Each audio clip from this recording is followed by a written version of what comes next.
What's up, everyone, and welcome to Divorce Dad Gaming. My name is Matt, and this is the Games That Made Me, a nostalgic retrospective series covering the games that laid the foundation to the gamer I am today. Because, well, is there anything millennials do better than live in the past? Today we are covering Syphon Filter, a third-person action-adventure game from 1999. Spoilers ahead, but first, do you know why the secret agent stayed in bed? Because he was undercover. Roll the member berries. Picture this. It is my 10th birthday. The family is all sitting around the table playing my favorite board game of all time, Risk. And I'm sure that I had already established my dominance of Australia and was positioning my troops to wipe out my father's growing army in the West when my mom interrupted the game to tell me that she was cold and asked if I could grab her one of the blankets under the table in the living room. I immediately get up because I am a good son and grab the blanket, strategizing my father's demise the entire 30-second trip. I hand the blanket to my mother and look at the board, and suddenly, everyone starts laughing, and they're laughing at me. I immediately go into panic mode and frantically look at the board, assuming someone cheated, moved pieces, costing me my world domination. After eventually catching their collective breaths and seeing that I was genuinely confused and concerned, my mom leans over in her gentle way and asks for another blanket. Confused, I ask, "Why do you need a second blanket? It's not that cold." And she just insists and throws in her motherly, "Please." I begrudgingly get up and head back to the living room table and the basket where we kept our extra blankets, huffing the whole way because now they are obviously just stalling my inevitable victory. I kneel down to grab another blanket and I see it. A brand new PlayStation with a red bow on it. All the thoughts of the board game on the table fade away as I immediately go into stereotypical 10-year-old meltdown of "this is the greatest birthday ever." My dad comes over and pulls out the whole basket of gifts, including a brand new PlayStation, NHL 97, and Syphon Filter. Syphon Filter is the first game with a full narrative story I ever played. Syphon Filter is the first game I ever finished. And so much of it is engraved into my brain, as at the time, it was the coolest thing I had ever seen.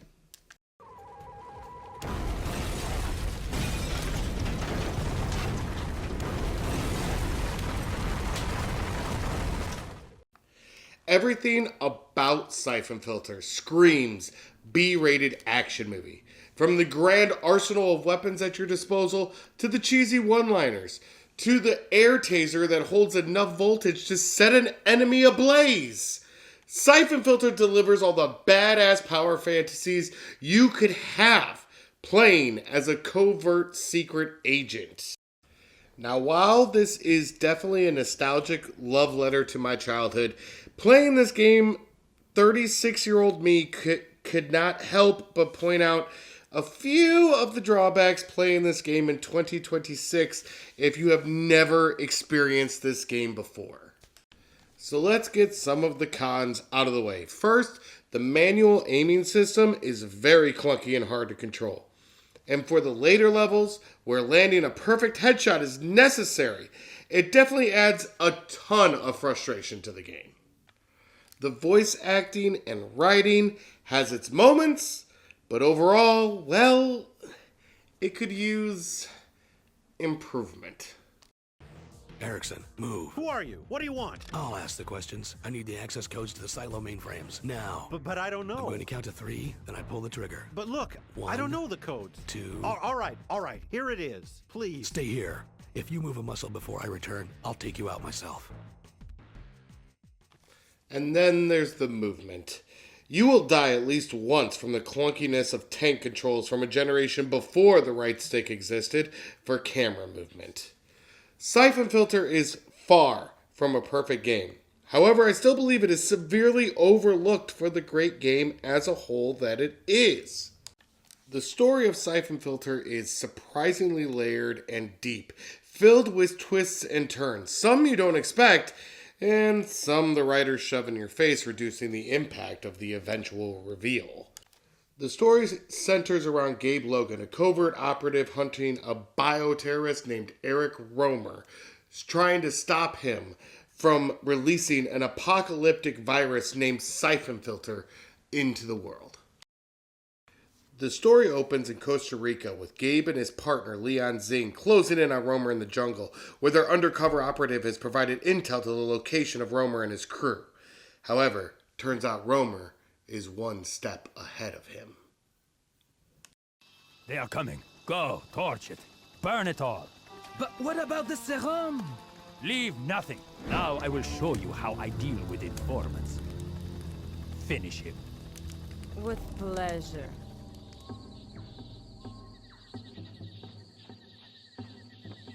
These are the coordinates Ellis sent. Over there.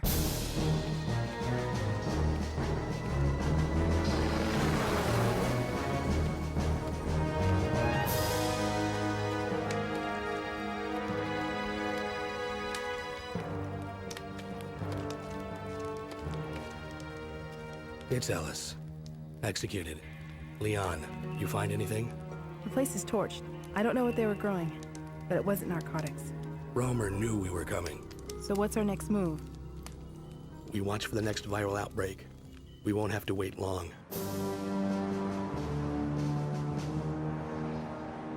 Logan's report was clear enough. I want 2 additional teams assigned to this. Find Romer. I understand. Logan is my best agent. What do you want to do? Nothing. We will wait.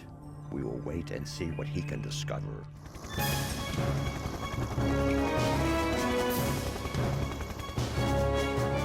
Our WHO contact was correct. Everyone within 100 miles is dead. Not everyone. This man is still alive. How is that possible? It's not. Logan tracks Romer to DC where he's planning another viral attack. Logan then fights his way through the streets of DC, dispatching of Romer's lackeys in the most humane way possible.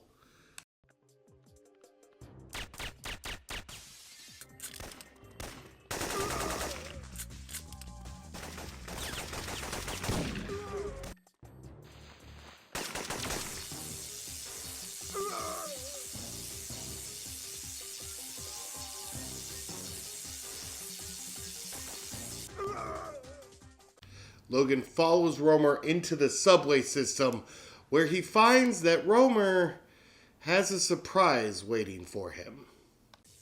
I'm setting a beacon. Wait. Leon, this one's different from the others. It has a shorter timer, and it looks... That's not viral. Too late.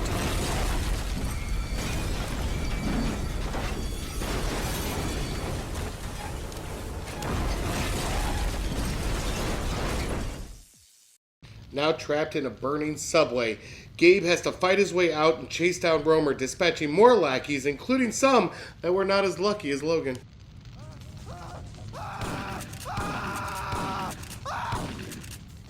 After traversing the debris and scorching maze of the subway, Gabe catches up to Romer's top assassin, Mara Aramov.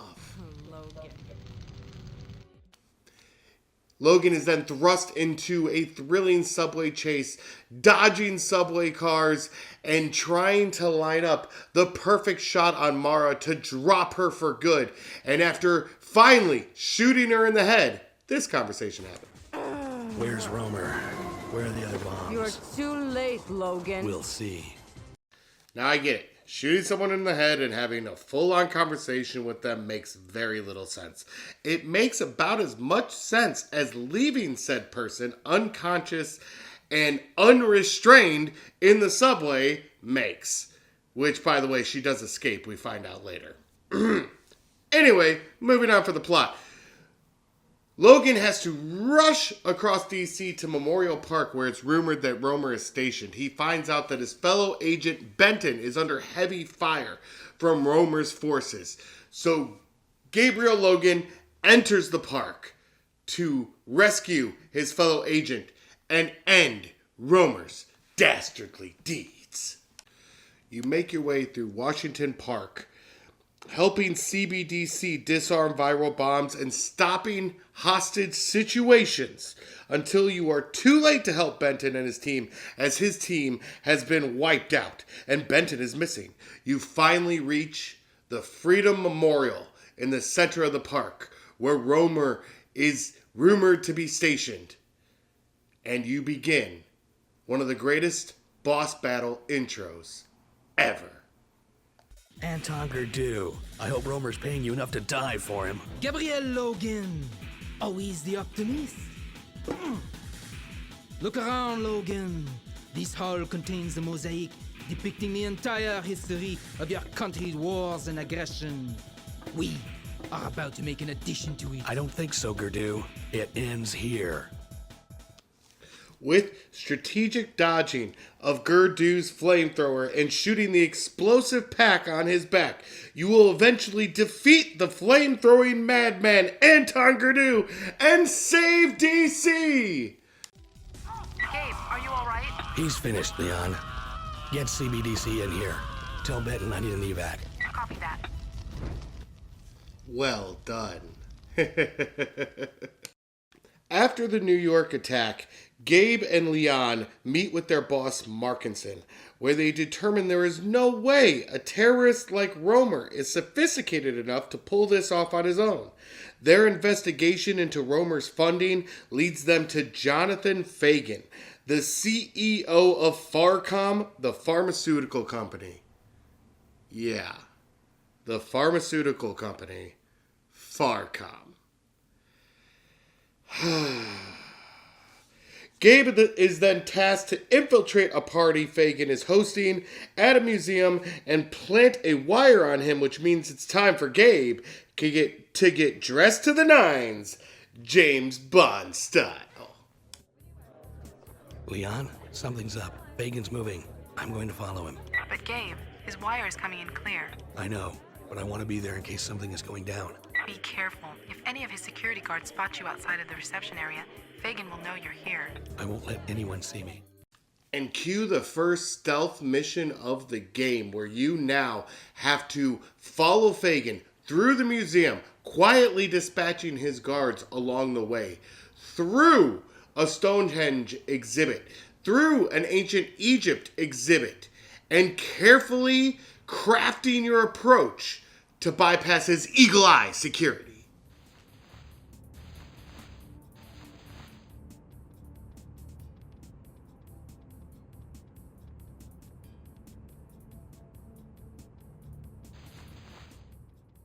And you finally track down Fagan, having a secret meeting with some old friends.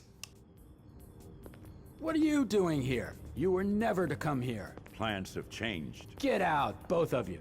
We'll settle As this of later. this moment, we no longer work for you. We want the location of the Syphon filter lab. Leon, I found the agency's leak. You are. Benton. Benton, that son of a... Get out, both of you. We'll settle this later. Shut up. He's been bugged. Quickly, get him out of here. Mara has taken off with Fagan, and you have to chase her before she kills him. But first, to deal with the traitorous Benton.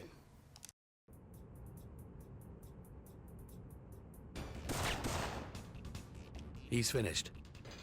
You make your way through the remainder of the ancient Egypt exhibit and through the space exhibit to crack into the control room to find Fagan and Mara.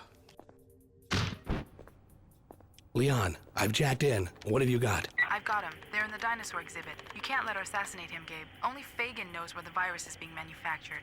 And only Mara knows where Romer's base is. I'll figure something out.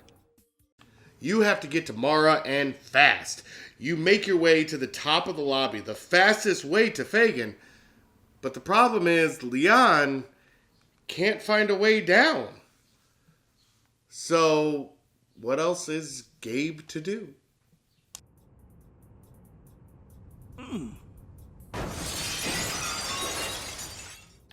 After surviving the two-story fall, you fight your way through the rest of the dinosaur exhibit until you finally come across Mara and Fagan trying to hash out their differences. Tell me where the virus labs are. I don't know. Tell me, or I will kill you. I can't tell you. Don't kill me. You have to the count of 10 to tell me. Please, don't. I'll pay you. There goes Fagin. Is Mara still alive? Yes. Now to get some answers. Hurry. More security is on its way. I've discovered why every mission in this investigation has been compromised. The agency had a leak. At the top. Benton, of course. You knew? You were valuable to me, Logan, but you are not briefed on all of the agency's activities. I've known for some time that Benton was playing both sides. How many missions did you send us on knowing that Benton could have gotten us killed? We do what it takes, Logan. All of us. What else did you find out? We downloaded several data files from Fagin's computers. It'll take a while before intelligence can crack Farcom's encryption codes, but Fagin must have a lab somewhere that's manufacturing this virus. Fagin has disappeared. Interpol hasn't been able to turn up a trace of him yet, and there's still no sign of Romer. Romer is operating out of an old Soviet base in northern Kazakhstan. Our spy satellites have pinpointed the exact location of his compound. The State Department must be able to tell the Kazakhstan government that the United States had nothing to do with the operation. Your chopper will put you down 1 mile outside the base, just beyond the range of their long-range radar. Hopefully the blizzard will mask your approach. You will have to infiltrate on foot and disable their short-range anti-aircraft guidance radar before evac. Those look like long-range SS-23s. Yes, they're the reason I'm sending you. Before you set the timer, you need to find their missile stockpiles and retrieve the launch codes. We want to find out where he is getting them. You will be carrying several C4 charges, which you will plant on these fuel tanks. That should be enough explosive to take out whatever arms he is stockpiling. This is Vladislav Gabrek, Romer's base commander. He is personally in charge of security. Contingency plan? If you fail, we'll have another chopper standing by 2 clicks south. If I find Romer, eliminate him.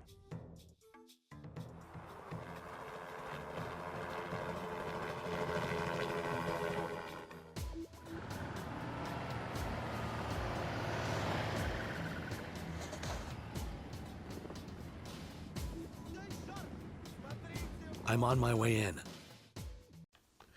And now we hit my favorite part of the game, Romer's Base, a 3-level section that does everything that Syphon Filter does well to perfection. First, a stealth mission, placing explosives and killing his general and finding his secret weapon cache. When you finally do find the weapons cache, you inadvertently trip a silent alarm, setting the whole base on alert. You now have to catalog all the missiles and fight your way to the roof, where Leon will perform an emergency extraction as soon as you disable their radar system. Leon, I've triggered the timer and disabled the radar. I'm ready for pickup. I read you. ETA 4. No, stop! No! Ah! Dump her body. Leon? Rip out all of these controls. Leon! Logan, I'm afraid she won't be giving you a ride. Romer. But don't worry. I was kind enough to send one of my choppers. That's right. After executing your partner, Romer sends an attack helicopter after you and commences one of the most intense boss fights of this era. The chopper strafes over you again and again, pelting the rooftop with machine gun fire, and even dropping soldiers down to distract you while it attacks at the same time. Eventually, you do enough damage to down the chopper. Markinson, Leon's been killed. I need that chopper evac now. In 10 minutes, this place is going to be a crater. Fight your way to the main gate. We'll pick you up there. Alright, the timer is set. The C4 is counting down. You now have less than 3 minutes to reverse engineer your pathway through this base that you already infiltrated and make your way back to the front gate where there is a gentleman with body armor waiting with grenades to try to stop you. But after you deal with him, you are home free.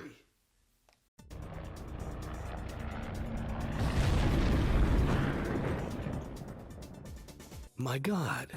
Syphon Filter. Yes, it's quite remarkable. A virus genetically programmable to eliminate anyone or anything.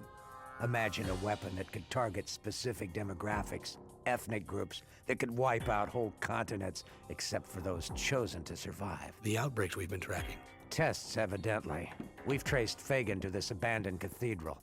According to Mara, this is Romer's stronghold, a place where he keeps prisoners. Undesirables. Alec Kabanoff runs the site for Romer. It kept Fagin supplied with human test subjects for various forms of the virus. Now Fagin is being held prisoner himself, probably somewhere in the catacombs. Has Interpol found any trace of Mara? Since her escape, she has left a trail of dead bodies from our lab to Eastern Europe. Now, she has vanished. There is also no sign of Romer. The destruction of his base has driven his entire organization underground. We have found and destroyed all Farcom labs involved in the production of the virus, but we could not find the computers they were using for the viral DNA sequencing.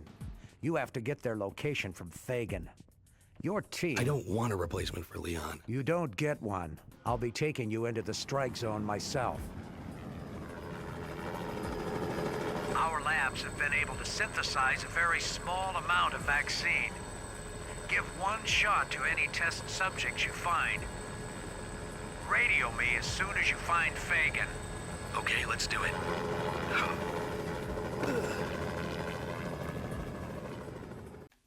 So, we enter the abandoned cathedral where Romer's stronghold is located. We find these test subjects scattered around and administer a vaccine before it's too late. We track down Romer's scientists who are very, very guilty, and even though they like to, give themselves up and be like, hey, don't shoot me, I'm innocent. They're obviously evil, so we're going to shoot them anyway because they're evil, not us. They're evil. Oh, and don't forget the nitroglycerin-filled chandeliers. God, I love those things. So, you continue fighting all the way through the lower level, killing scientists, administering vaccines, doing good until you eventually hit the Rose Chapel, where there's a giant stained glass window and no obvious way into the cemetery below. So when there's no obvious way, Gabe Logan makes an obvious way.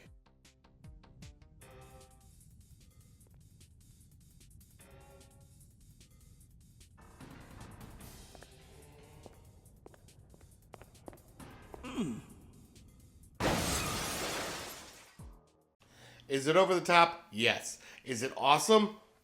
Also yes. So now you continue your fight through the cemetery, finding the entrance to the catacombs where Fagin is being held, so that you can grab him and make him tell you where the sequencing computers are for the Syphon filter virus. Security has been breached. Roma has ordered that the prisoners be eliminated. Take care of the old man. I'll wait here. And this leads into the next stealth section of the game, where you now have to follow this scientist who is on his way to execute Fagin, because he is the only one who can open the door to his cell. So you have to trail him closely until he gets to the cell, and then stop him from executing Fagin. So you make your way through the catacombs and tunnels until finally you reach his cell. Please, don't kill me. Just relax. This won't hurt a bit. I'll pay you. How much do you want? Thank God. Shut up, Fagin. Move. I have him. Give him 30 seconds to give you the location of the computers, then eliminate No, him. wait a minute. You don't understand. You Thousands of people are dead, Fagin, because of you. 20 seconds. Wait, you don't understand. Time's up. Where are the sequencing computers? An abandoned Soviet missile silo in Kazakhstan, beneath an old warehouse district, all right? All right? Did you copy that? Copy. I've got a strike force ready to move in. Get to the evac point. I'm sending in a retrieval unit. What about Fagin? Take him with you. Let's go. Wait, let me go. Your partner, she's alive. Leon? You're lying. Move. She is alive. Romer's men brought her here 5 days ago. I don't believe you. Promise to let me go, and I'll lead you to her. Show me.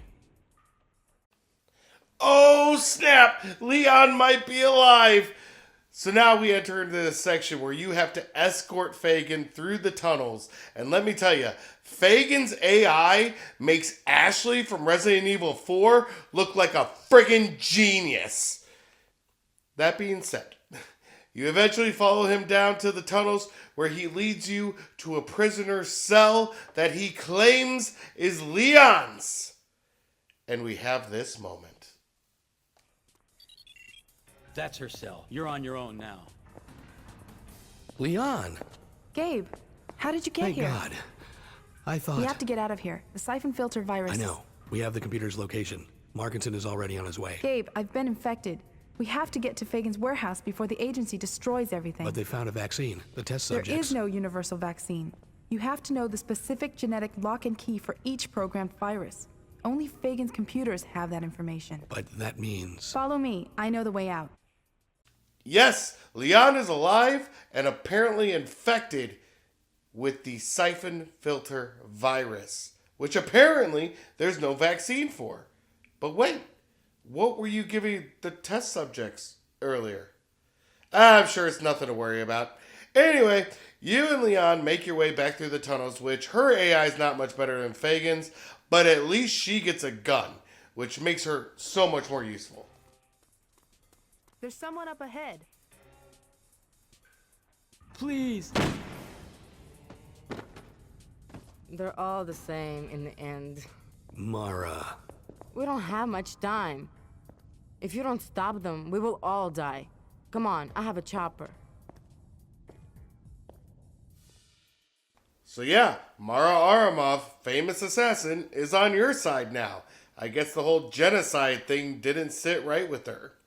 She flies you into Fagan's warehouses, where there is pretty much a civil war going on right now. Romer's men, Fagan's men, all trying to get at each other to claim the area as their own, and Gabe needs to jump in the middle of it, find the viral carriers, the bodies that were infected with the virus, that are being shipped in Farcom boxes, and somehow make it to the siphon filter computers underneath the warehouses in old mining tunnels. So you fight your way through this war zone, finding these bodies, tagging them. You eventually sit through that worst voice acting example I gave you earlier. I'm not going to make you do it again. It's fine. You know what's said. Again, you find the bodies, you tag them, and then you come across another warehouse where some information is revealed that you weren't exactly aware of. Leon, I found shipping manifests for parts having something to do with R9 Devyaka. Do you have anything on that? Checking. The R9 Devyaka is a two-stage liquid-propelled rocket with a range of 12,500 kilometers. It carries a 5-megaton payload, but it says here that Russia retired it in 1977. Check and make sure the silo site is abandoned. It looks like Fagan was planning something bigger than we thought. Foreshadow much? So you continue to make your way through this Civil War area until you finally arrive at Warehouse 76, where you come across a grenade-toting madman who's trying to throw grenades at you right around fuel tanks. Should be fine.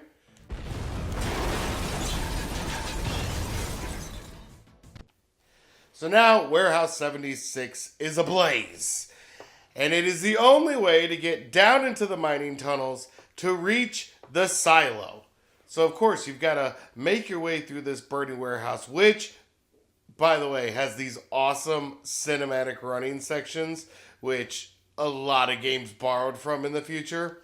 Just want to give credit where credit is due.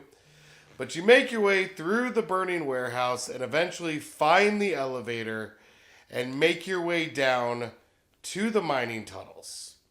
Completely safe.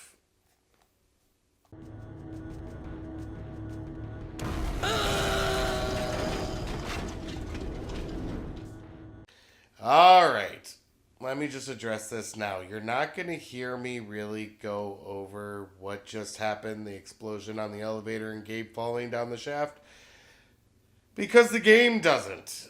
It just goes into the next level, and Leon's like, oh, by the way, a lot of Romer's men are down here. Have at 'em, champ.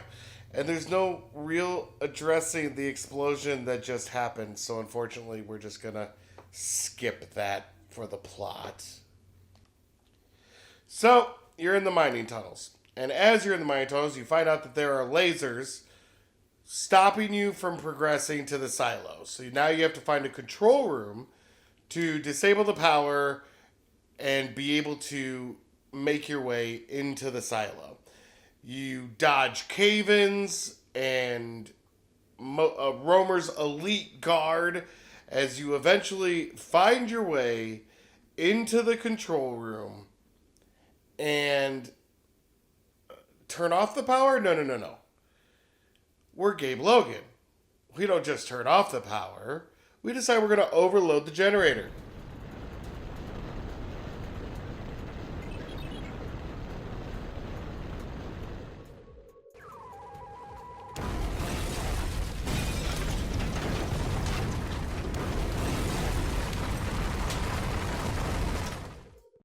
There is nowhere that Gabriel Logan goes where something doesn't blow up.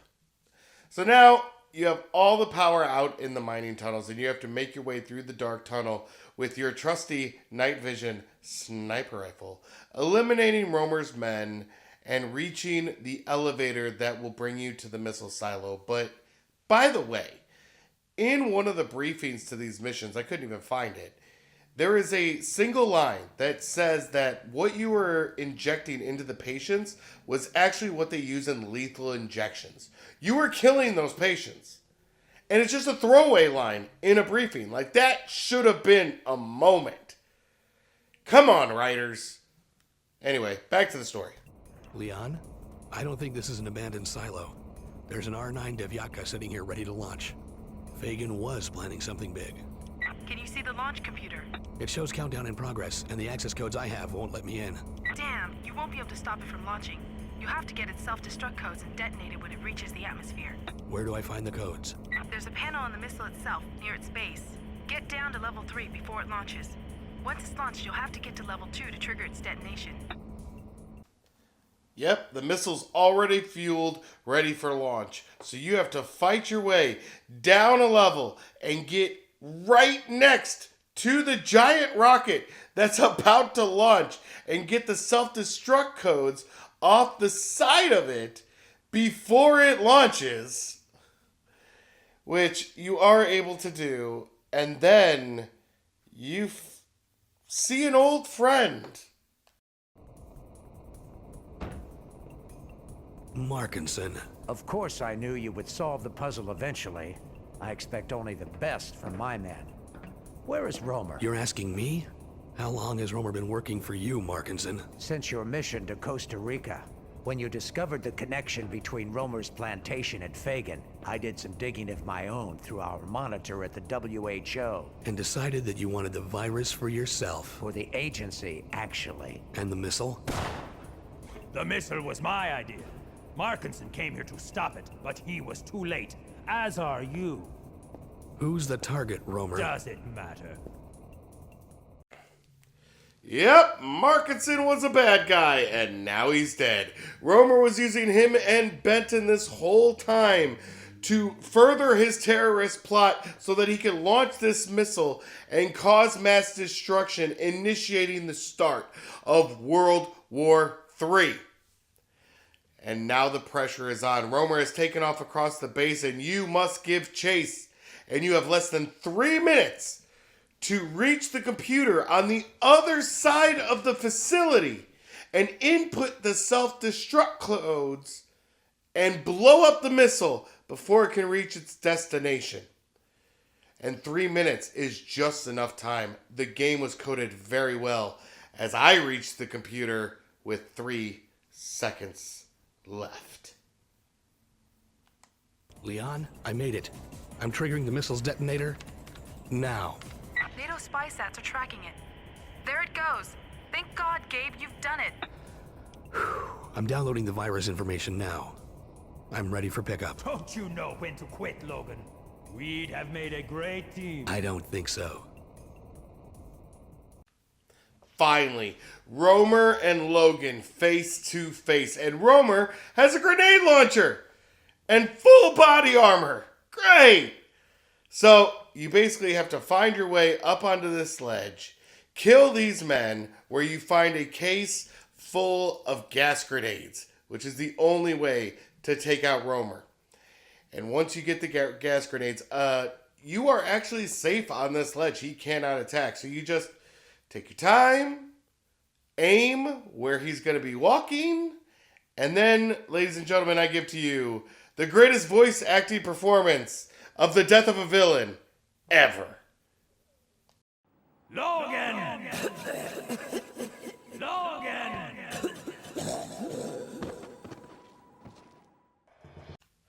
And you've done it. You've beaten Syphon Filter. You have made it through the story. Obviously, there's some loose ends to tie up. Leon still has the virus, and there's some things to figure out there. But listen, the story is cheesy. It's heavy-handed. It's a little hammy. But in the 90s, this is what action movies were all about. Obvious betrayals and huge explosions and very, very thin plot lines. And that's what brings me so much joy playing this game. Like, you get to see all the ham and cheese of all the 90s action stories of Jean-Claude Van Damme and Steven Seagal, and I could go on and on and on. Are there games that have done it better? Sure. Metal Gear Solid came out around this right time. But this is the one that I first owned. This is the one I first had. So this story, when I first watched it, was amazing. Oh, and don't forget the obligatory after credits scene.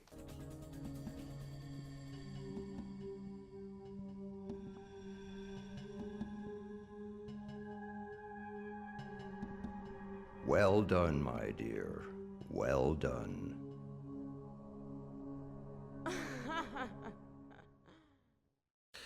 Now let's jump into some of the more technical aspects of the game. In regards to level design, for a game with no actual jump function, Syphon Filter really does a great job utilizing the 3D aspects that the PS1 allowed games to use. A lot of stages have multiple levels to them, making them feel much larger and deeper than they actually are. That's what she said. Also, each stage seems to have its own life.